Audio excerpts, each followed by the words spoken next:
அப்படிப்பட்ட சூழ்நிலையில பாண்டுவனுடைய பிள்ளைகள்னு வந்து நின்னாங்க. சரி, ஒரு வாதத்துக்காக பாண்டுவுக்கு தான் ராஜ்யம் உரியது என்றே வைத்துக் கொள்ளும். பாண்டுவனுடைய பிள்ளைகள் வந்திருக்கிறார்கள், விட்டுக் கொடுக்கணும்னா கூட இப்ப பாண்டுவுக்கே இவர்கள் பிறந்தவர்களா? இல்ல. நான் ஔரசன் சொன்னேன். தன்னுடைய மனைவியினிடத்துல தனக்கே பிறந்த குழந்தைக்கு பேர் ஔரசன். ஆனால் இந்த குழந்தைகள் எல்லாம் யார்? சேத்திரஜர்கள். சேத்திரஜர்கள். சேத்திரஜர்களுக்கு ஏது ஆட்சி உரிமை? சேத்திரஜர்களுக்கு ஆட்சி உரிமை உண்டு, சொத்துரிமை உண்டு என்று சொல்லுகிறது சட்டம். அன்றைய சட்டம் தாயபாகத்திற்குரியவர்கள் என்று தர்மசாஸ்திரம் சொல்லி இருக்கு. ஆனால் உண்மையிலேயே டைரக்டா பார்த்தாக்க காம்படிஷன் வருகிற போது திருதராஷ்டிரனுடைய ஔரச புத்திரன் துரியோதனன். ஆனால் பாண்டுவனுடைய ஔரச புத்திரன் அல்ல யுதிஷ்டிரன், அவன் சேத்திரஜ புத்திரன். இந்த சேத்திரத்தில் எவனோ விதைத்த விதை, அது எவனோ விதைத்து அறுவடையாகி இருக்கிறது. அந்த குழந்தை பிறந்திருக்கிறது. இப்ப அந்த குழந்தைக்கு துரியோதனனுக்கு இருக்கிற உரிமை இருக்கிறதான்னு ஒரு கான்ஸ்டியூயன்ட் அசம்பிளியில போய் ஒரு கான்ஸ்டிடியூஷனல் பெஞ்ச் முன்னாடி கொண்டு வந்து விட்டாக்க இது என்டையர் கான்ஸ்டிடியூஷனை வச்சு அனலைஸ் பண்ணி ரிசல்ட் கொடுக்கணும். அப்படி கொடுக்கும்போது உண்மையிலேயே யாருக்கு கொடுப்பது என்கின்ற ஒரு பெரிய சட்ட சிக்கல் இருக்கும். அப்படிப்பட்ட சட்ட சிக்கல் நிறைந்த ஒரு சூழ்நிலையில் தான் இந்த குழந்தைகள் வருகிறார்கள். ஆகவே இவர்களுக்கு ஏதோ உரிமைகள் இருந்தது போலவும் அதை துரியோதனன் தட்டி பறிக்க முயன்றான் என்பது போலவும் நினைக்க கூடாது. மாறாக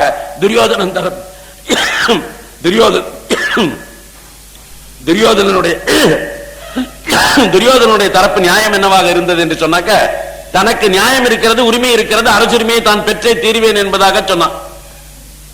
ஆகவே அவன் அதை ஏற்றுக்கொள்ளணும் அப்படின்னு நினைச்சிட்டு இருந்தான். ஆனா இப்ப அதற்கு போட்டியாக இவர்கள் வந்து விட்டார்கள். இந்த குழந்தை 15 வயசு பையனுக்கு இந்த போட்டியை எப்படி காட்ட முடியும்? ஒன்லி வெறுப்புல தான் காட்டலாம், காழ்ப்புணர்வுல காட்டலாம், பொறாமையில காட்டலாம். அப்படி யார்கிட்ட காட்டுறது? இந்த குழந்தைகள் அரண்மனைக்குள்ள வந்த உடனே இந்த குழந்தைகள் எல்லாம் பார்த்தான். ஒரு வயசு பெரியவன் யுதிஷ்டிரன், அவன் மேல இவனுக்கு கொஞ்சம் மரியாதை உண்டு. அது மட்டுமல்ல, யுதிஷ்டிரன் நல்லவன். எந்த அளவுக்கு நல்லவன்னாக்க, அவனுக்கு இந்த அகம்பாவம், இந்த பிரச்சனை அதெல்லாம் ஒண்ணுமே கிடையாது. அவன் மட்டும் ஒரு சாது பையன். அதனால யுதிஷ்டிரன் மேல இவனுக்கு வெறுப்பு வருவதற்கு நியாயம் இல்லை. அதனால யுதிஷ்டிரன் தான் போட்டிக்கு வரப்போகிறவன், அது உண்மை. யுதிஷ்டிரன் தான் ஆடப்போவதற்கு போட்டிக்கு வரப்போறவன். அந்த குழந்தைக்கு இல்ல, எனக்கு தான் உரிமை நினைச்சிட்டு இருக்கு துரியோதனன். அப்படி இருக்கிற போது யுதிஷ்டிரன் மீது அவனுக்கு ஒரு பெரிய அசூயை வரல. அந்த குழந்தையா வந்த போது அர்ஜுனன் சின்னவன், அவன் மேலே ஏற்படல. நகுலன் சகதேவன் அது ரெண்டும் இன்னும் சின்னதுகள், அதனால அதுகள் மேலே ஏற்படல. இது டைரக்டா இந்த குழந்தைக்கு யார் மேல இப்ப காழ்ப்புணர்வு, பொறாமை உணர்வு எல்லாமே யார்கிட்ட காமிக்க ஆரம்பிச்சான்னாக்க, அதே நாள்ல பிறந்துட்டு வந்திருக்கு பாருங்க ஒண்ணு பீமன், அதுகிட்டதான் காமிக்கிறதுன்னு முடிவு பண்ணான். 2 காரணம். 2 பேரும் ஒரே நாள்ல பிறந்தவனுங்க. இந்த துரியோதனனுக்கு இன்னொரு பிரச்சனை என்னன்னு கேட்டா, ஒரு குழந்தை எந்த சூழ்நிலையில் பிறக்கிறதோ அந்த சூழ்நிலையில் தான் அந்த குழந்தையினுடைய மனோ இயல்பு வளரும். காந்தாரி தன்னுடைய பொறாமை உணர்வின் காரணமாக, காழ்ப்புணர்வின் காரணமாக யுதிஷ்டிரனை பீன்றெடுத்து விட்டால் குந்தி என்கின்ற செய்தி அறிந்ததற்கு பின்னாலே, பொறாமையின் காரணமாக தன்னுடைய வயிற்றில் இருக்கக்கூடிய கருவை செறித்துக் கொள்கின்ற விதத்தில் கோபக்கணலுடன் கூட தன்னுடைய பாறாங்கல்லை எடுத்து தன்னுடைய வயிற்றில் மோதிக் கொள்கிறாள். அதன் காரணமாக கரு சிதைந்து குழந்தைகள் பிறக்கின்றன. இப்ப இவளுக்கு பொறாமையும் இருந்தது, கோபமும் இருந்தது. இந்த பொறாமையும் கோபமும் இருக்கிற போது ஒரு குழந்தை பிறந்துச்சுன்னு வச்சு, கர்ப்பஸ்திரிக்கு, கர்ப்பிணி பெண்களுக்கு நம்ம மகாபாரதத்திலிருந்து தெரிஞ்சுக்க வேண்டிய நீதி ஒன்னே ஒண்ணுதான். எந்த அளவுக்கு சந்தோஷமாக கர்ப்பிணி பெண்களை 3ஆம் மாதத்திலிருந்தே வைத்துக் கொள்ள வேண்டுமோ அப்படி வைத்துக் கொண்டு விடணும். நமக்கு 45 நாள் கழிச்சு விஷயம் தெரிஞ்சு போச்சுனாலே அன்னிலிருந்தே we should be very careful. எந்த காரணத்தினாலும் அவளுடைய மனநிலை பாதிக்கப்படக்கூடாது. அப்படின்னா என்ன அர்த்தம்? சந்தோஷமா இருக்கணும், மனநிறைவா இருக்கணும், எல்லாரிடத்திலும் சாந்தமா பழகக்கூடிய இயல்பு இருக்கணும், எல்லோரும் அவளிடம் சாந்தமாக பழக வேண்டும், நல்ல புஸ்தகங்களை படிக்கணும், நல்ல விஷயங்களை கேட்கணும், கண்ட சீரியலை பார்க்க கூடாது, கண்ட சினிமா பார்க்க கூடாது, கண்ட பாட்டை கேட்க கூடாது. அப்படி கொஞ்சம் கொஞ்சமா நல்ல விஷயங்களையே வளர்த்து 6 மாசம் ஆயிடுச்சு, 4 மாசத்துக்கு அப்புறம் இன்னும் ரொம்ப சீரியஸ். ஏன்னா அந்த குழந்தை கேட்க ஆரம்பிச்சுடுது, அதுக்கு என்னன்னு புரிஞ்சு போகுது. அதனாலதான் 4 மாசத்துல பும்சவனம், 4 மாசத்துல ஆண் குழந்தையா பெண் குழந்தையா என்கின்ற அறிகுறிகள் கூட தென்பட தொடங்கி விடுகின்றன. அப்பதான் பும்சவனம் பண்ணணும்னு சொல்லிருக்கு, ஆண் குழந்தை வேண்டும் என்ற பிரார்த்தனை. ஆகவே ஆண் குழந்தை வேண்டுவதற்காகத்தான் பும்சவன சீமந்தமே பண்ணுகிறோம். அப்படி அந்த குழந்தை அப்படி வளருகிற போது அதுக்கு மனநிலை சரியாக இருக்கிறபடி நல்ல விஷயங்களை சொல்லிக்கிட்டே இருக்கணும் அந்த தாயின் இடத்துல. தாய்க்கு நாம என்ன நல்ல விஷயம், நல்ல கேசட்டை போட்டு கேட்கணும், நல்ல கதைகளை கேட்கணும், நல்ல மகான்கள் இடத்துல கூட்டிட்டு போனோம், நல்ல சூழ்நிலையில அவள் வாழணும், வீட்டுல விரதங்கள் இருக்கணும், வீட்டுல ஸ்லோகங்கள் படிக்கணும், வீட்டுல இதெல்லாம் ராமாயணம் மகாபாரதம் இது போன்ற நல்ல விஷயங்கள் எல்லாம் கேட்கணும். இதெல்லாம் கேட்டுக்கிட்டே இது வளர்ந்ததுன்னா 9 மாசத்துல கர்ப்பிணி குழந்தை பிறக்கிற போது அந்த குழந்தை அதே பண்புகளோட வரும். இவளுக்கு நிலைமை என்னன்னு கேட்டீங்கன்னா, கரெக்டா 9வது மாசத்துல எப்ப குழந்தை பிறந்து எல்லா விஷயமான உணர்வுகளும் நல்ல முறையில் இருக்கணுமோ அந்த நேரம் பார்த்து இந்த பும்சுவன சீமந்தத்தினிக்கு ஒரு ஆக்ட் நீங்க எல்லார் வீடுகளையும் பார்த்திருக்க மாட்டீங்க, ஒரு சில வீடுகளில் பார்த்திருப்பீங்க. வீணை மியூசிக் கேட்கணும்னு சொல்லிருக்கு. அப்ப வீணையை கொண்டு வந்து ஒருத்தர் வைத்துக் கொண்டு வீணா வாத்தியம் கேட்கணும் அப்படின்னு சொல்லிருக்கு. இந்த வீணா வாத்தியத்துக்கு என்ன மதிப்பு என்று சொன்னால், இந்த வீணா வாத்தியம் has got direct effect on the child. அதனால நல்ல பாடல்களை பாடக்கூடிய ஒரு வீணை வித்வானை கூட்டிட்டு வந்து வீட்டுல 7ஆம் மாசம் அந்த வளகாப்பு இந்த சீமந்தம் இதெல்லாம் பண்ணுகிறோமே, அன்றைய தினம் அந்த வீணை வித்வானுடைய கச்சேரியை தனிமையில மகா நல்ல பாடல்களை அவர் பாடச் சொல்லி, சினிமா பாடல்கள் இல்ல, நல்ல பாடல்களை அவர் பாடச் சொல்லி அந்த பாடல்களை இந்த குழந்தை கேட்கணும். கேட்டதுன்னா அதுக்கு எஃபெக்ட் ஜாஸ்தி. அப்படியெல்லாம் வர வேண்டிய வேலையில இவ என்ன சொன்னா, ஆத்திரம் இவளுக்கே, அம்மாவுக்கே ஆத்திரம், அம்மாவுக்கே பொறாம. அப்ப அம்மாவனுடைய பொறாமையும் அம்மாவனுடைய ஆத்திரம் யாருக்கிட்ட நேரம் வரும்? மூத்த குழந்தைகிட்ட தான் வரும். அதனால மூத்த குழந்தைக்கு அது அத்தனையும் வந்துருது துரியோதனனுக்கு. அடுத்தடுத்த குழந்தைகளுக்கு அதே மாதிரி ஈக்குவலி இருந்தது. யூசுவுக்கு இதெல்லாம் இல்ல. நல்லா கவனிச்சீங்க. அவனும் திருதராஷ்டிரனுக்கு பிறந்த பிள்ளைதான்.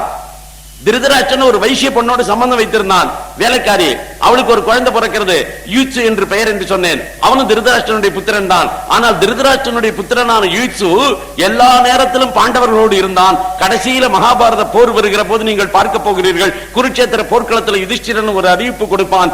யார் யாருக்கு தர்மம் எங்கள் பக்கம் இருக்கிறது என்று நினைக்கிறீர்களோ அவர்கள் எல்லாம் இந்த பக்கம் வரலாம், யார் யார் தர்மம் அவர்கள் பக்கம் இருக்கிறது என்று நினைக்கிறீர்களோ அவர்கள் என் பக்கத்திலிருந்து அந்த பக்கம் போகலாம் என்று மகாபாரத போர் தொடக்கத்தின் போது யுதிஷ்டிரன் ஒரு அறிவிப்பு செய்வான். ரெண்டு பக்கமும் அமைதி. இந்த பக்கத்துல இருந்து ஒரு போய் அங்க போக மாட்டான், அங்கிருந்து ஒருத்தன் இங்க வரமாட்டான். ஏன்னா யார் யார் எங்கெங்க தர்மம் இருக்கோ அங்குதான் நின்று கொண்டிருந்தார்கள். துரியோதனன் பக்கம் நின்றவர்களுக்கு துரியோதனன் பக்கம் தர்மம் என்று தெரிந்திருந்தது. அதுபோல பாண்டவர்கள் பக்கம் நின்றவர்களுக்கு பாண்டவர்கள் பக்கம் தர்மம் என்று தெரிந்திருந்தது. அதனால இந்த பக்கத்துல இருந்து சைடு அந்த பக்கம் யாரும் போறதுக்கு ஆள் இல்ல, அங்க இங்க வரதுக்கு ஆள் இல்ல. கொஞ்ச நேரம் அமைதி. ஒரு 2-3 நிமிஷம் கழிச்சு இந்த யூத்ஸ் மட்டும் கௌரவர்கள் படையிலிருந்து விலகி நேர யுதிஷ்டிரர்கிட்ட வந்து, நீங்கள் விரும்பினால் அனுமதித்தால் உங்கள் படையில் இருந்து நான் போராடுகிறேன் அப்படின்னு சொன்னான். யாருக்கு பிறந்த பிள்ளை? திருதராஷ்டிரனுக்கு பிறந்த பிள்ளை, துரியோதனனுக்கு தம்பி. ஆனா அவனுக்கு மட்டும் ஏன் இந்த குணம்? அவனுக்கு இந்த நல்ல குணம் வாய்ந்ததுக்கு காரணம். அதே போல விகர்ணன் ஒரு பிள்ளை, அது நேர இவ வயிற்றிலே பிறந்தது, காந்தாரி வயிற்றுல பிறந்தது. ஆனா அதுக்கெல்லாம் எஃபெக்ட் கம்மியா போச்சு, அந்த எஃபெக்ட்ல மாற்றம் இருந்தது. ஆனால் இந்த குழந்தைக்கு அந்த எஃபெக்ட் ரொம்ப ஜாஸ்தியா இருந்தது. அதனால இது பொறாமை உணர்வும் கோப உணர்வும் கொண்டவனாக இருந்தான். துரியோதனனுடைய 2 நெகட்டிவ் பாயிண்ட்ஸ் என்னன்னா, ஒன்னு ஆங்கர், இன்னொன்னு பொறாமை, ஜெலஸ். பொறாமையும் கோபமும் தான் அவங்கிட்ட இருந்த மிகப்பெரிய சத்துருக்கள். Otherwise he was a good fellow. அதுக்கு காரணம் அம்மா, அதுக்கு காரணம் அவனுடைய வளர்ப்பு சூழ்நிலை, அதற்கு காரணம் இப்ப வந்திருக்கிற இந்த கான்ஸ்டிடியூஷனல் கிரைசிஸ் எழுத்தாப்புல கொண்டு விட்டது. இந்த பீமனை பார்த்தவனே சொன்னா, டேய் நம்ம இந்த பயல ஒரு கை பார்த்து விட்டுறணும்னு நினைச்சான். இது உண்மையிலே வளர்ந்திருக்காது. துரியோதனன் நல்லவன் ஆயிருப்பான். எப்ப நல்லவன் ஆயிருப்பான்னா, சப்போஸ் பீமனுடைய ஆட்டிடியூட் நல்லா இருந்திருந்துன்னு வச்சுங்க, பீமன் வந்தவன் அப்படி ஃப்ரெண்ட்லியா பிஹேவ் பண்றதான்னு வச்சுவோம். அப்படி ஃப்ரெண்ட்லியா பிஹேவ் பண்ணிருந்தான்னாக்கா துரியோதனனுக்கு நாம என்னடா நெகட்டிவா பாக்குறோம், அவன் நம்மள்ட்ட ரொம்ப ஃப்ரெண்ட்லியா இருக்கான், அப்படி இருக்கிற போது நாம என்னத்துக்கு இந்த குழந்தைகிட்ட அனாவசியமா வெறுப்பை வளர்த்துக்கணும் அப்படின்னு சொல்லி அவனும் இயல்பா பழகிருப்பான். இயல்பா பழகிறான், பல பேர்ட்ட பழகிறான், தொடர்ந்து பழகிறான், கடைசி வரைக்கும் நீங்க பார்க்க போறீங்க அதெல்லாம். ஆனா அந்த வெறுப்பை வளர்க்கிறது எதுன்னு கேட்டீங்கன்னா, இந்த பீமன் இருக்கான் பாருங்க, அவன் அரண்மனையில நுழையிற போதே மற்ற 4 பசங்களும் ஒழுங்கா இருக்கானுங்க, அவங்கள்ட்ட எல்லாம் ஒரு பிரச்சனையும் இல்ல. இந்த பீமன் பையன் மட்டும் நாட்டு இந்த அரண்மனைக்குள்ள எப்ப வந்தானோ அவன் துரியோதனன் பாக்குற பார்வையே சரியில்லை. இருடா வச்சுக்கிறான், உன்ன எப்படியாவது ஒரு நாளைக்கு உன்ன ஒரு கை பார்க்காம விட்டுற போறேன்னா, உனக்கு எனக்கு தாண்டா இருக்கு, உனக்கு எனக்கு இருக்கு, ஒண்ணுமே இல்ல இருந்தாலும் உனக்கு எனக்கு இருக்கு, உனக்கு எனக்கு இருக்குன்னு இவன் நினைச்சுட்டே இருந்தான். இவன் பார்க்கிற பார்வையில இருந்து இவன் சரியில்லைங்கிறத துரியோதனன் புரிஞ்சுட்டான். ஆகவே துரியோதனனுக்கும் இவங்கிட்ட ஒரு கண்மம், ஒரு வன்மம், அந்த வன்மம் வளர்ந்துகிட்டே இருந்தது.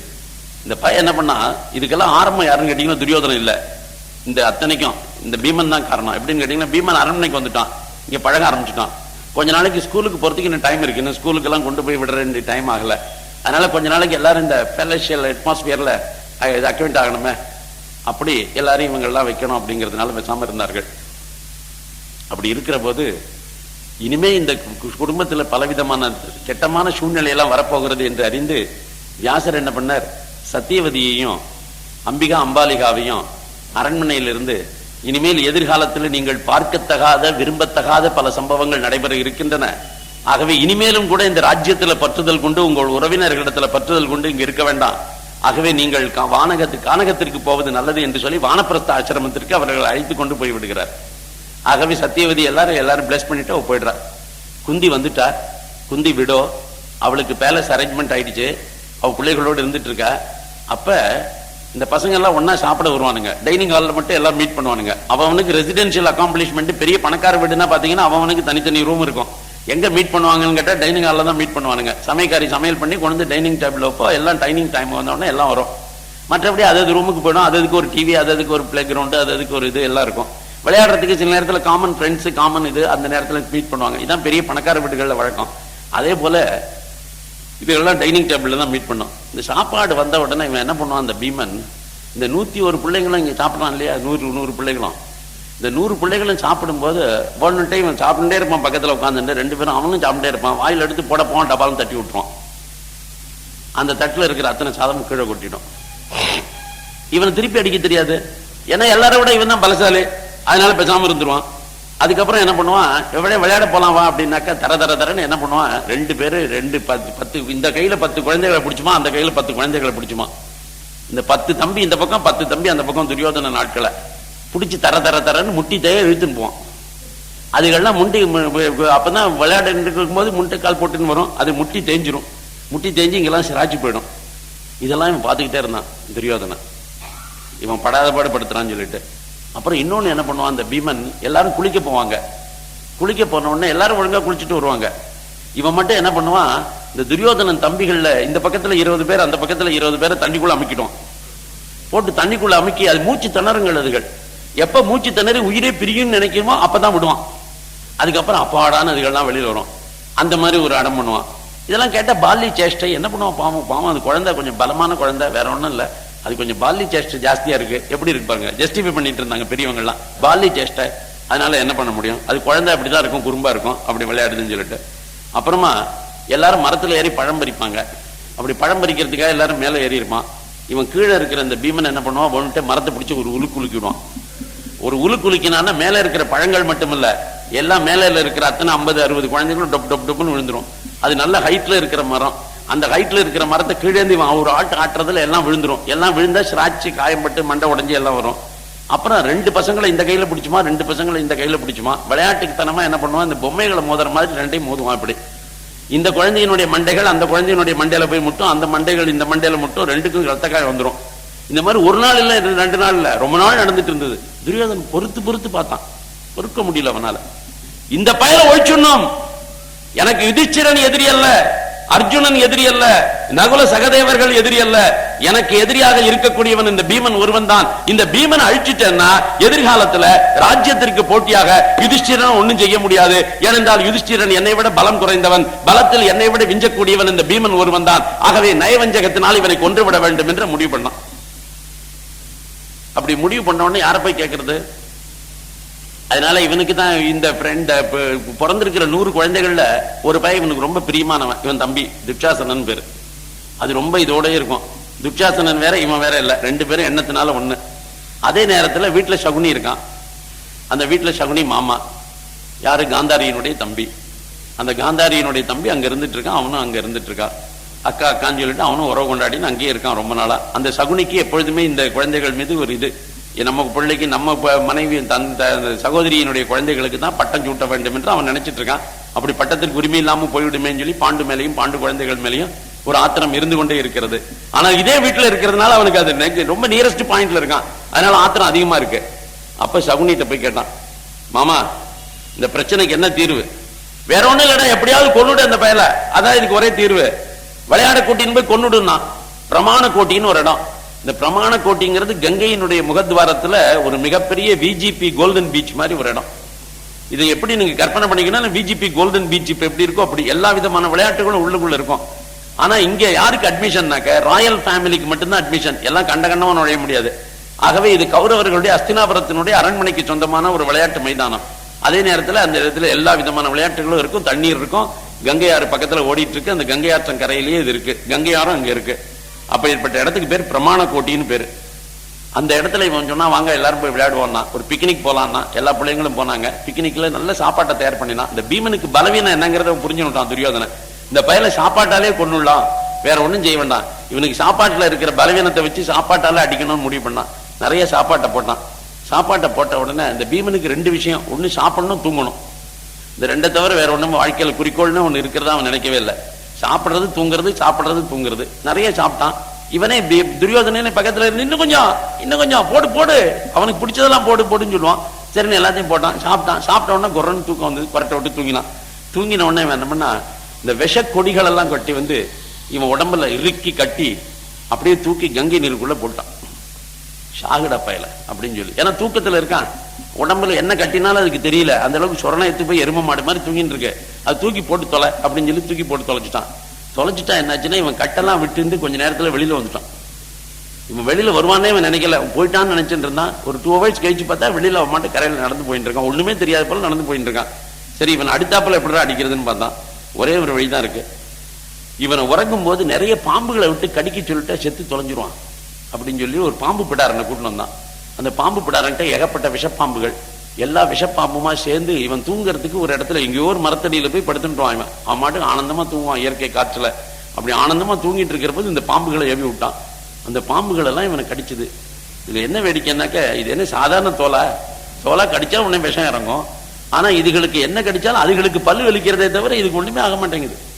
இந்த பாம்புக்கு தான் இப்ப பிரச்சனையே தவிர இந்த பயலுக்கு ஒரு பிரச்சனையும் இல்லை. அது எது கொத்தி பார்த்தது ஒண்ணுமே இல்லை.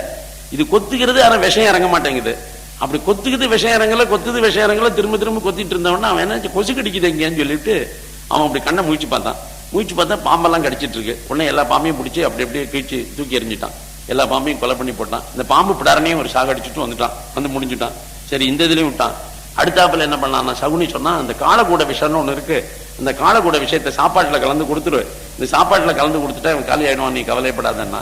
சரின்னு சாப்பாட்டுல காலக்கூட விஷயத்தை கலந்து கொடுத்தான். அப்பவும் ஜாகல இந்த அப்பவும் பழிச்சு வந்துட்டான்.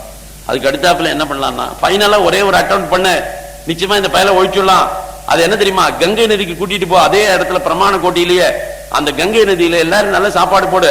எல்லாரும் சாப்பிட்டு முடிச்ச உடனே இவனை தூங்கிட்டு இருக்கிற போது கட்டி இந்த கங்கை ஆற்றுக்குள்ள ஈட்டிகள் எல்லாம் குத்த வச்சிரு. ஈட்டிகள்னா முனையெல்லாம் ரொம்ப ஷார்ப்பா இருக்கணும். அப்படி ஷார்ப்பா இருக்கிற முனைகளை வச்சு தூக்கி மேலேந்து போடு. அப்படி மேல் மாடியில இருந்து தூக்கி போட்டேன்னா அந்த தூக்கி போடுற வேகத்துல அது அந்த ஈட்டி முனை குத்தி அப்படியே செத்து போடுவானுங்க. அதான் நல்ல வழி அப்படின்னா. சரின்னு சொல்லி அது மாதிரியே பண்ணான். அந்த சாப்பாடு வேற விஷஞ்சு கலந்த சாப்பாடு. எப்படி விஷத்துல சாகட்டும், இல்ல ஈட்டி முனை குத்தி சாகட்டும், இல்ல தண்ணியில முழுகி சாகட்டும், ஏதாவது ஒரு விதத்துல இவன் தப்பிக்கவே முடியாதுன்னு நினைச்சிட்டு பண்ணான்.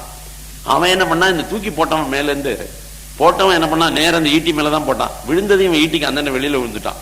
அதனால ஈட்டி குத்தல, ஆனா தண்ணிக்குள்ள போயிட்டான். தண்ணிக்குள்ள போன உடனே அங்க இருக்கிற பாம்புகள் இவனை கடிச்சது. இந்த பாம்புகள் கடிச்ச உடனே இவன் உடம்புல இருக்கிற விஷம் எல்லாம் போயிடுச்சு. ஆகவே இந்த பாம்புனுடைய விஷம் இந்த விஷத்தை இறக்கிடுச்சு. இறக்கின உடனே முழிச்சுட்டான். முழிச்சிட்டு பார்த்தா இந்த பாம்புகள் இவனை இழுத்துட்டே போகுது. எங்க இழுத்துன்னு போகுதுன்னு பார்த்தா நாகலோகத்துக்கு கொண்டு போச்சு. அங்க ஆரியகன் என்று ஒரு பாம்பரசன் இருந்தான். அவன் யாருன்னு கேட்டீங்கன்னா, இந்த சூரனுக்கு தூரத்து உறவு. இவ அம்மா வழியில தாத்தா. அம்மா வழியில தாத்தா அந்த குந்தியினுடைய முன்னோர்கள் ஆரியகன் என்பவன். அவன் வந்து இத ரிலேஷன்ஸ் எல்லாம் கண்டுபிடிச்சிட்டான். டேய், நீ நம்ம பொண்ணு வயிற்றுல வந்த பையன்டா, பேரன் குழந்தைடா, கொள்ளு பேரன் எள்ளு பேரன் எல்லாம் உரிமை கொண்டாடி நீ உனக்கு என்ன பண்ணலான்னு சொன்னா, நிறைய பணங்காசு கொடுத்து அனுப்புங்கன்னா, நல்ல செல்ல பிள்ளை, நல்ல பணங்காசு எல்லாம் கொடுத்து அனுப்புங்க, தாத்தா வீட்டுக்கு வந்திருக்கான் அனுப்புங்கன்னா. அதெல்லாம் அனுப்பக்கூடாது, இவனுக்கு எதிர்காலத்துல உபயோகமா இருக்கணும். அதனால இவனுக்கு மிகப்பெரிய நாகலோகத்தினுடைய ரசம் ஒண்ணு இருக்கு. இந்த ரசத்தை குடிச்சா, ஒவ்வொரு ரசத்தையும் ஒரு குடத்தை குடிச்சாங்கன்னாக்க அதனால 10,000 யானை பலம் வரும். அப்படி 8 குடத்தினுடைய ரசத்தை இவன் குடிக்கட்டான்னு சொன்னான். 8 குடத்தினுடைய ரசத்தை இவனுக்கு கொடுத்தான். 8 குடத்தினுடைய ரசத்தையும் கடகடகடன் குடிச்சு ஒண்ணுமே குடிக்காத போல இவன் இருந்தான். அப்புறம் 80,000 யானை பலம் இவனுக்கு வந்துருச்சு. 80,000 யானை பலம், ஏற்கனவே இவனுக்கு 10,000 யானை பலம் இயல்பாகவே இருக்கு. அந்த யானை பலத்தோட கூட இவன் வெளியில வந்துட்டான். வந்த உடனே கொஞ்ச நாள் இவனை காணுமேன்னு சொல்லி எல்லாரும் வீட்டுல தேடினாங்க. குந்தி ரொம்ப கவலைப்பட்டா. துரியோதனன் தான் கொலை செய்து விட்டான் என்று அவர்கள் எல்லாம் நினைத்துக் கொண்டிருந்தார்கள். வெளியிலே சொல்வதற்கு சங்கடப்பட்டு கொண்டிருந்தார்கள். வெளியில சொல்லல. கொஞ்ச நாள் வெயிட் பண்ணி பார்க்கலான்னு விதுரர் சொல்லி இருந்தார். என்ன நடக்கிறதுங்கிறத பார்ப்போம், அவன் திரும்பி வந்துருவான்னு நினைக்கிறேன், உன் பிள்ளை சாக மாட்டான் அப்படின்னு நான் நினைக்கிறேன்னு நினைச்சான். அதை போலவே பீமன் ஒரு 15 நாள் கழிச்சு வந்துட்டான். எங்கடா போயிருந்தேன்னாக்கா, இங்கதான் போயிருந்தேன்னா. அப்ப இது துரியோதனன் தான் இவனை கட்டி தூக்கி போட்டிருக்கான். அவன் தப்பிச்சுன்னு வந்துட்டாங்கிற விஷயம் தெரிஞ்சுது. அதனால இவர்கள் எல்லாருமே இந்த மாதிரி விஷமத்தனத்துல எல்லா அட்டம்ப்டும் பண்ணி இவனை பீமனை சாகடிக்க முடியலங்கிறது துரியோதன மனசுல வருத்தம். அதே நேரத்தில் அவன் மனசுல வன்மம் வளர தொடங்கியது. அப்படிப்பட்ட நேரத்துல இந்த குழந்தைகள் எல்லாம் கொண்டு போய் நம்ம குருகுலத்துல விட்டுவிட வேண்டும் என்று முடிவு செய்து பீஷ்மர் என்ன பண்ணார், ஏற்கனவே இந்த விஷயத்துல ஒரு விஷயம், பாண்டவர்கள் வனத்தில் இருக்கிற போதே சுகன் என்கின்ற ஒருவனிடத்திலே எல்லா விதமான பயிற்சிகளையும் பெற்றிருந்தார்கள். ஏனென்றால் வருகிற பொழுது வயது 16, ஒருத்தனுக்கு வயது 16, ஒருத்தனுக்கு வயது 15, ஒருத்தனுக்கு வயது 14, ஒருத்தனுக்கு வயது 13, அந்த மாதிரி இருக்காங்க. இதுல இவர்களுடைய வயது எப்படி இருந்தது என்கின்ற விஷயத்தை நம்ம பார்க்கணும். இந்த இவங்களுக்கு ஆக்சுவலா வயசு என்னங்கிறத மகாபாரதத்துல தெளிவா போட்டிருக்காங்க. ஏன்னா நமக்கு குருட்சேத்திர போர் நடக்கும்போது நம்ம கற்பனை என்னன்னா, ஏதோ அர்ஜுனன் இளைஞன் போலவும், அர்ஜுனன் திரௌபதியை கல்யாணம் பண்ணிக்கிற போது 18 வயசு இளைஞன் போலவும், அல்லது இந்த மாதிரி பலவிதமான கற்பனைகள்லாம் இருக்கும். அந்த கற்பனைகள்லாம் தவறுங்கிறதுக்காக நான் சொல்றேன். அஸ்தினாபுரத்திற்கு இவர்கள் வருகிற போது 16 வயசு யுதிஷ்டிரனுக்கு, மற்றவர்களுக்கெல்லாம் 1 வயசு குறைச்சுங்க. 13 ஆண்டு காலம் அஸ்தினாபுரத்திலே வசிக்கிறார்கள். குருகுல வாசம் உட்பட 13 ஆண்டு காலம் அங்க இருக்கிறார்கள். அப்புறம் அரக்கு மாளிகையில 1 வருஷம் இருக்கிறார்கள். அரக்கு மாளிகையில இருந்து தப்பிச்சு காட்டுல 6 மாசம் இருக்கிறார்கள். ஏகசக்கரா நகரத்துல ஒரு 6 மாசம் இருக்கிறார்கள். பாஞ்சால ராஜனுடைய கிரகத்துல பாஞ்சாலியை திருமணம் செய்து கொண்டு வேட்டகத்தோடு கூட 1 ஆண்டு காலம் இருக்கிறார்கள். மீண்டும் அஸ்தினாபுரத்தில் 5 வருஷம் இருக்கிறார்கள். இந்திரபிரஸ்தத்தில் 23 ஆண்டுகள் இருக்கிறார்கள். வனவாசம் 12 ஆண்டுகள். விராட்ட நகர்ல 1 வருஷம். அதற்கு பின்னால போர் ஏற்பாடு, போர் இதெல்லாம் சேர்த்து 3 மாசம். அதுக்கப்புறம் குருட்சேத்திர போருக்கு பின்னால் இவர்கள் ஆட்சி செய்வது 36 ஆண்டுகள். ஆகவே இதெல்லாம் கணக்கு பண்ணி இப்ப யார் யாருக்கு என்ன வயசு நான் சொல்றேன். சொர்க்காரோகணத்தின் போது யுதிஷ்டிரனுக்கு வயசு 110. குருட்சேத்திர போரின் போது அவரது வயது 74. 74 வயதாக இருக்கிற போதுதான் குருட்சேத்திர போர் நடைபெறுகிறது. இளைஞர்கள் போரிடவில்லை. 74 வயதிலே தான் அவர்கள் போரிட்டார்கள். ஆனால் 200-300 ஆண்டுகள் வாழக்கூடிய ஒரு சமுதாயத்தில், 1000 ஆண்டுகள் வாழக்கூடிய ஒரு சமுதாயத்தில் நிச்சயமாகவே 74 ஆண்டுகள் என்பது இளமை காலம் தான். ஆகவே அப்படி இளமையர்கள் என்பதாக நம்ம கற்பனை செய்து கொள்ள முடியும். ஆனால் சினிமாவில் டிராமாவில் பார்க்கிறது போல இவர்கள் இளைஞர்கள் அல்ல, 74 வயதுக்காரர்கள். அது மட்டுமல்ல, சூதாட்டத்தின் போது இவருக்கு வயது 61. சூதாடுற போது இவருக்கு வயசு 61. இவருக்கு வயசு ஏன் 61 சொல்றேன்னு கேட்டீங்கன்னா, இவர் கல்யாணம் பண்ணிட்டு இருக்கால பாஞ்சாலி, அவளை தானே துயில் விரிகிறார்கள். அப்படி துயில் விரிந்த போது ஏதோ 23 வயசு பொண்ணு, 21 வயசு பொண்ணு அவர்கள் துயில் விரியவில்லை. அவளுடைய வயசு 54. 54 வயசு காரியத்தான் அவர்கள் துயில் விரிகிறார்கள். அதை புரிஞ்சுக்கணும். பாஞ்சாலியை மனம் புரிந்த போது அவருடைய வயது 31. அஸ்தினாபுரத்திற்கு பாண்டவர்கள் வந்ததால் துரியோதனன் மனசுல ஒரு கர்மமான எண்ணம் ஏற்படுகிறது. இப்படிப்பட்ட எண்ணம் கொஞ்சம் கொஞ்சமா வளர்ந்து கொண்டே வந்து கடைசியில குருட்சேத்திர போர்ல கொண்டு வந்து அது நிறுத்துகிறது. இப்ப இவர்களை குருகுல வாசத்திற்கு அனுப்பலாம் என்று முடிவு செய்கிறார்கள். அப்படி முடிவு செய்கிற போது ஏற்கனவே 16 வயசு வரைக்கும் இவன் பாடம் பயின்று இருக்கான். அதுல யார் யார் எதுல ஸ்பெஷலிஸ்ட் கேட்டா, யுதிஷ்டிரருக்கு ஈட்டி போரில் ஸ்பெஷலிஸ்ட், ஈட்டி எறிவதில், ஈட்டியின் துணை கொண்டு போர் புரிவதில் அவர் ஸ்பெஷலிஸ்ட். அர்ஜுனனுக்கு வில் பயிற்சி, பீமனுக்கு கதாயுத பயிற்சி, நகுலனுக்கு தேரோட்டுவது, சகாதேவனுக்கு நீதி சாஸ்திரங்கள். இப்படி ஒவ்வொருத்தரும் ஏற்கனவே ஸ்பெஷலைஸ் பண்ணிட்டு இங்க வந்திருக்காங்க. அவர்களை மீண்டும் குருகுலத்தில் சேர்ப்பதற்கான முயற்சி நடைபெறுகிறது. ஏற்கனவே துரியோதனாதியர்களும் கூட பாடம் படித்துக் கொண்டு இருக்கிறார்கள். அவருக்கு யார் பாடம் சொல்லிக் கொண்டிருந்தார் என்பதை பற்றி நாம் தெரிந்து கொள்ளணும். கிருபாச்சாரியார் என்பவர் பாடம் சொல்லிக் கொடுத்து கொண்டிருந்தார். அந்த கிருபாச்சாரியார் பாடம் சொல்லிக் கொடுத்த அந்த வரலாற்றை நாளைய தினம் நம்ம பார்ப்போம். இப்பொழுது சரியாக 9 மணி. வான்முகில் வழாது பெய்க மலிவளம் சுரக்க மன்னன் கோன்முறை அரசு செய்க குறைவிலாது உயிர்கள் வாழ்க நான் மறை அறங்கள் ஓங்க நற்றவம் வேள்வி மல்க மேன்மைகள் சைவ நீதி விளங்குக உலகமெல்லாம். அரகர நம பார்வதி பதையே. அரகர மகாதேவா. சர்வத்திர கோவிந்த நாம சங்கீர்த்தனம். கோவிந்தா கோவிந்தா. குந்தி அஸ்தினாபுரம் வருகிறாள். அங்கே அவர்களுக்கு நல்ல முறையில் வரவேற்பு தரப்படுகிறது. ஆனாலும் கூட துரியோதனனுடைய உள்ளத்திலே தனக்கு போட்டியாக, அரசுரிமைக்கு போட்டியாக யாரோ ஒருவர் வருகிறார் என்கின்ற எண்ணம் ஏற்படுகிறது. அதன் காரணமாக பொறாமை உணர்வு தலை தூக்குகிறது. நான் சொன்னேன், காந்தாரி அவனை பெற்றெடுக்கிற பொழுது கோபத்துடனும் பொறாமையுடனும் இருந்த காரணத்தினாலே, அந்த உணர்வுகளால் பாதிக்கப்பட்டு அந்த குழந்தை பிறந்த காரணத்தினாலே பிறவியிலிருந்தே கோபக்காரனாகவும் பொறாமைக்காரனாகவும் துரியோதனன் வாழ்ந்தான். ஆனால் தன்னுடைய அரசுரிமைக்கு யாரேலும் சவால் விடுக்கிற முறையில் வருவார்கள் என்று அவன் எதிர்பார்க்கவில்லை. ஆனால் அப்படிப்பட்ட ஒரு சூழ்நிலை அவனுடைய 14வது வயதிலே 15வது வயதிலே நடைபெறுகிறது. ஆகவே அவனுடைய உள்ளத்தில் சற்று பொறாமை உணர்வு தலை தூக்குகிறது பாண்டவர்களிடத்திலே. அந்த பாண்டவர்களிலும் கூட பீமனைத்தான் அவன் குறிவைக்கிறான். ஆகவே பீமனும் அவனும் ஒரே நாளில் பிறந்தவர்கள், ஒரு சில மணி நேரங்களுக்கு இடையிலே பிறந்தவர்கள். ஆகவே அதிக வித்தியாசம் கிடையாது. அது மட்டுமல்லாமல் பீமனும் கூட இந்த அரண்மனைக்கு வந்த நாளிலிருந்தே இவனுடைய காழ்ப்புணர்வை தூண்டுகிற விதத்திலே, பொறாமை உணர்வை தூண்டுகிற விதத்திலே நடந்து கொண்டு வந்தான். அதனால இந்த பொறாமை உணர்வை வெளிப்படுத்துகிற விதத்தில் பீமனை எப்படியாவது கொலை செய்துவிட வேண்டும் என்று பலமுறை முயற்சிக்கிறான். ஆனால் தோற்று போகிறான். இதற்கு பின்னாலே வந்திருந்த பாண்டவர்கள் அத்தனை பேரையும் குருகுல வாசத்திற்கு அனுப்ப வேண்டும் என்று பீஷ்மர் முடிவெடுக்கிறார். ஏற்கனவே கானகத்தில் வசித்துக் கொண்டிருந்த பொழுது அவர்கள் பயிற்சிகள் பல பெற்றிருக்கிறார்கள். அபியாசம் ஏற்கனவே நடைபெற்று இருக்கிறது. அதிலே தர்மபுத்திரருக்கு ஈட்டி எறிவதிலே அபியாசம் பயிற்சியானது கிடைத்திருக்கிறது. ஸ்பெஷலைஸ்டு சப்ஜெக்ட் என்று சொன்னால் அவர் ஈட்டி எறிவதிலே கெட்டிக்காரர். அதை போலவே பீமனுக்கு கதாயுத்தத்திலே பயிற்சி இருந்தது, அர்ஜுனனுக்கு வில் பயிற்சி இருந்தது, நகுலனுக்கு தேரோட்டுவதிலே பயிற்சி இருந்தது, அதுபோல சகதேவனுக்கு நீதி சாஸ்திரங்களிலே நல்ல பயிற்சி இருந்தது. இந்த பயிற்சிக்கு மேல் வகுப்பாக தொடர் கல்வியாக அவர்கள் குருகுல வாசத்திற்கு அனுப்ப வேண்டும் என்று பீஷ்மர் முடிவெடுக்கிறார். அரண்மனைக்கென்று தனியாகவே ஒரு குருகுலம் இயங்கி வருகிறது. அந்த குருகுலத்தில் தான் ஏற்கனவே துரியோதனனும் அவனுடைய தம்பியர்களும் படித்து வருகிறார்கள். அதே குருகுலத்திற்கு இப்பொழுது இவர்கள் அனுப்பப்படுகிறார்கள். அப்படி அனுப்பப்படுகிற பொழுது இந்த குருகுல வாசத்தை பற்றி ஒரு சில செய்திகள் நாம தெரிந்து கொள்ளணும். குருகுலம் என்று சொன்னாலே நம் நாட்டை பொறுத்த வரைக்கும் அனைவருக்கும் பொதுவான ஒரு இடம், ஸ்கூல் என்பதாகத்தான் பொருள். ஆகவே இன்றைக்கு இருப்பது போல மாறுபட்ட வேறுபட்ட கல்வி முறை என்பது கிடையாது. இப்பொழுதெல்லாம் சமச்சீர் கல்வியை பற்றிய பேச்சு அடிபடுகிறது. உண்மையிலேயே சமத்துவ சமுதாயம் அமைய வேண்டும் என்று சொன்னால் சமச்சீர் கல்வி வர வேண்டும். அப்படி கல்வியிலே சமச்சீர் இல்லை என்று சொன்னால் நிச்சயமாக சமத்துவ சமுதாயம் உருவாக முடியாது.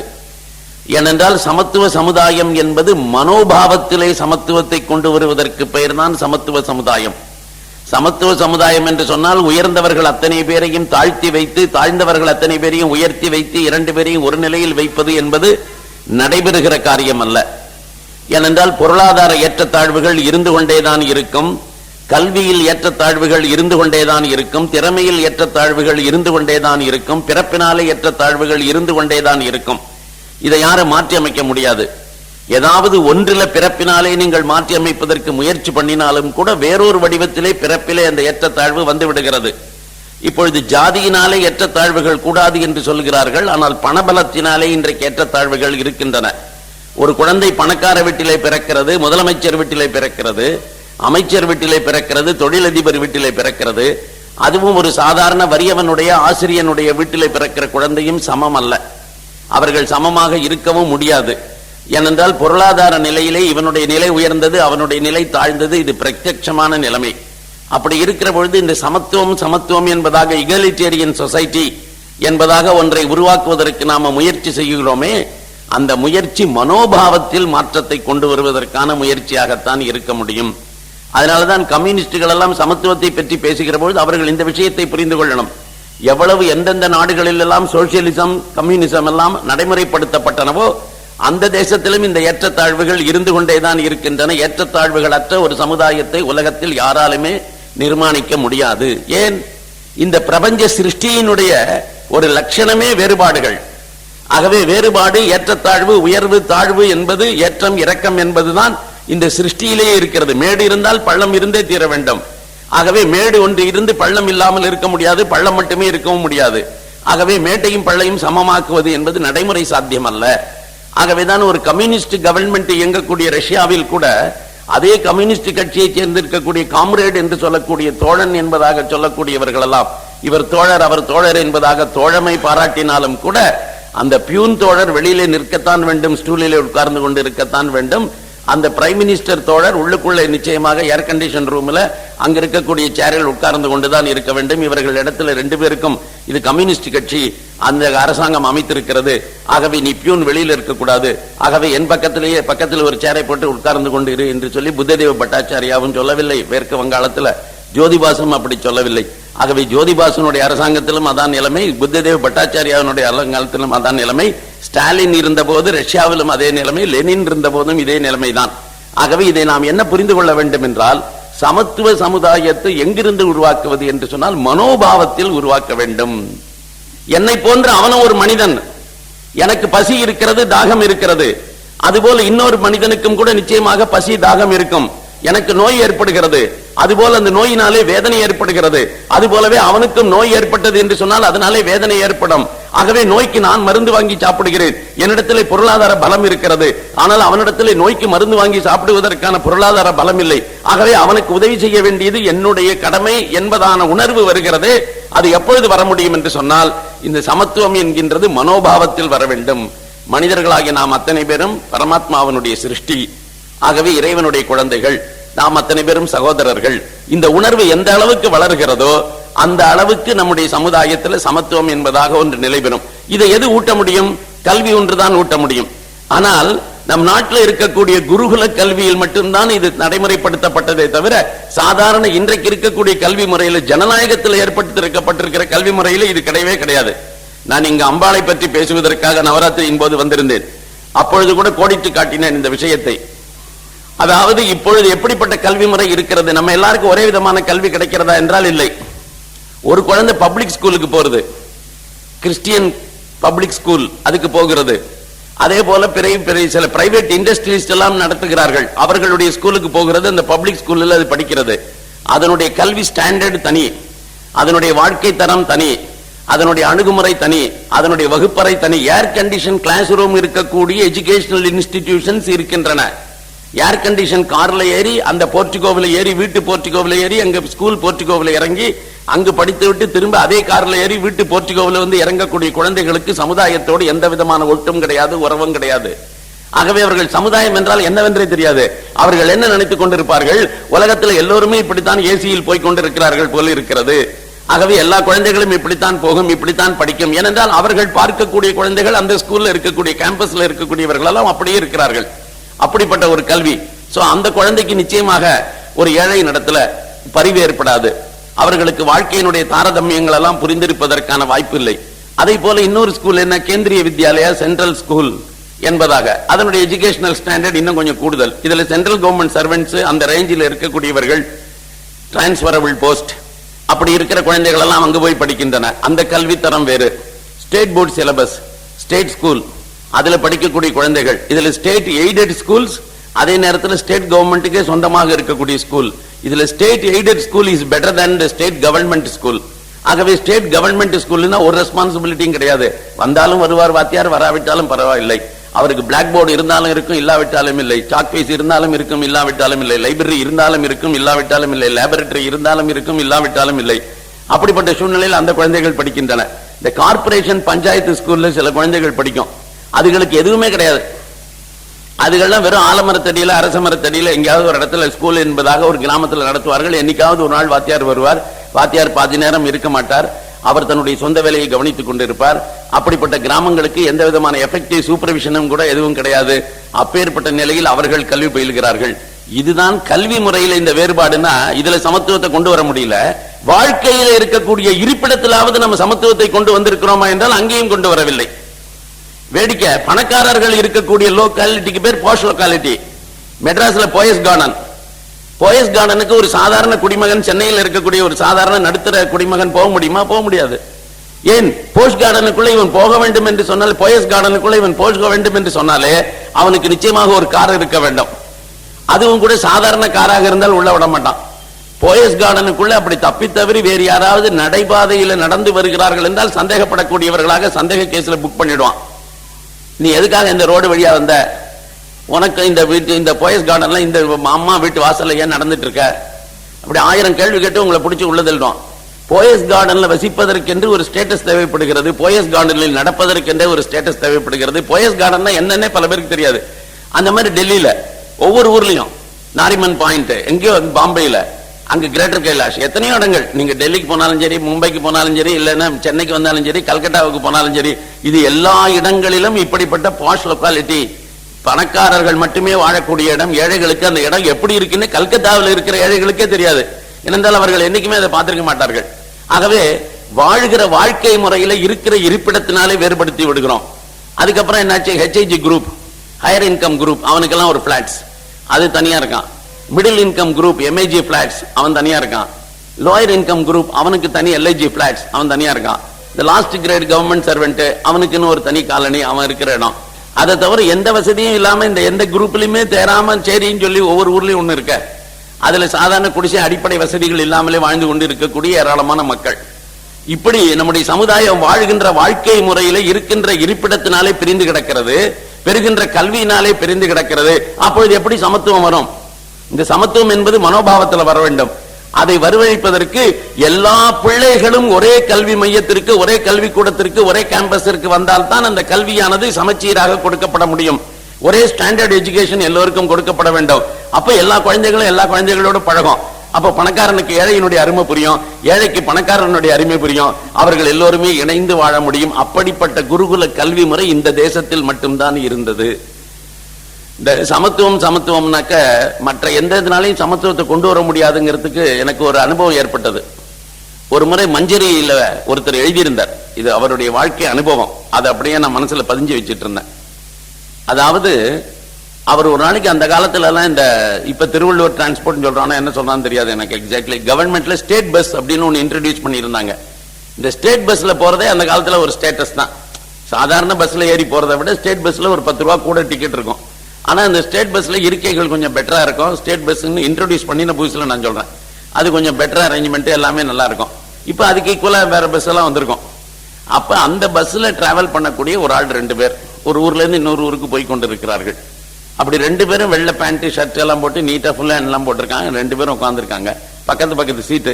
டிராவல் பண்ணியான ஒரு 6-7 மணி நேரத்துக்கு அப்படி டிராவல் பண்ண வேண்டிய நிலைமை இருந்ததுனால ஒருத்தருக்கு ஒருத்தர் பேசாமல் டிராவல் பண்ண முடியாது, பேசிக்கொண்டு இருந்தார்கள். என்ன பேசுவார்கள்? அன்னைக்கு தினத்தந்தியிலையோ இந்துவிலையோ இந்தியன் எக்ஸ்பிரஸ்லயோ என்ன நியூஸ் இருக்கோ அதை பத்தி டிஸ்கஸ் பண்ணி கொண்டிருந்தார்கள்.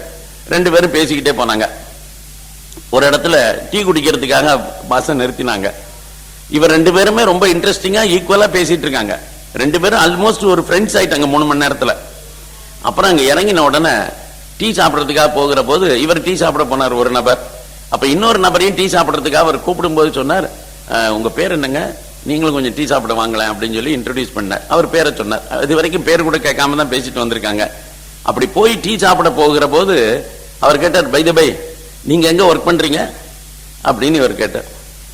உடனே அவர் சொன்னார், இந்த மாதிரி ஸ்டேட் பேங்க்ல நான் மேனேஜர் அப்படின்னு. அந்த ஆளு தான். இன்னொருத்தனை அவர் கேட்டார், பை த பை நீங்க எங்க வேலை பார்க்கறீங்க? அவன் எல்ஐசியில 4th கிரேட் சர்வெண்ட்.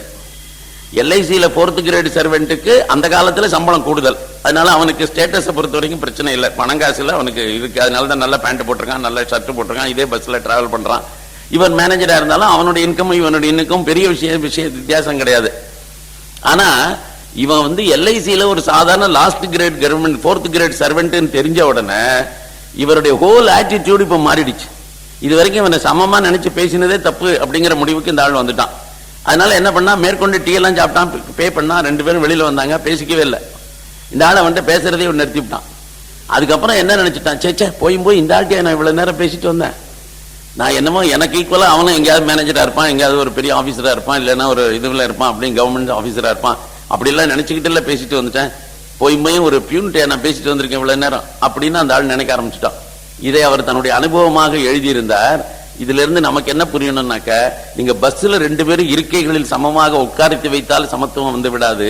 2 பேருக்கும் யூனிஃபார்ம் ஒன்றாக போட்டு விட்டால் சமத்துவம் வந்து விடாது. 2 பேருக்கும் இந்த மாதிரி விஷயங்கள் எல்லாம் எந்த சமத்துவத்தை கொண்டு வந்தாலும் ஒன்று நடக்காது. சமத்துவம் வர வேண்டும் என்றால் மனோபாவத்தில் சமத்துவம் வர வேண்டும். அவனை மனிதனாக, சக உணர்வுள்ள ஒரு மனிதனாக மதிப்பதற்கான கல்வி முறை வேண்டும். இந்த கல்வி முறை நம்முடைய குருகுலத்தில் கொடுக்கப்பட்டிருந்தது. அது எப்படி கொடுக்கப்பட்டிருந்ததுங்கிறத நான் போகும்போது சொல்லுகிறேன். ஆனா அப்படி எல்லா குருகுலத்திலும் எல்லாரும் சேர்ந்து படிக்கக்கூடிய கல்வி மையங்கள் பல ஆண்டுகளாக நடைபெற்று வருகின்றன. இந்த தேசத்துல எல்லா மாணவர்களும் போகலாம், எல்லாரும் படிக்கலாம். ஆனா இப்ப நாம பார்க்கக்கூடிய கௌரவர்கள் பாண்டவர்கள் பயில்கின்ற கல்வி கூடம் இருக்கிறது, it is a private school.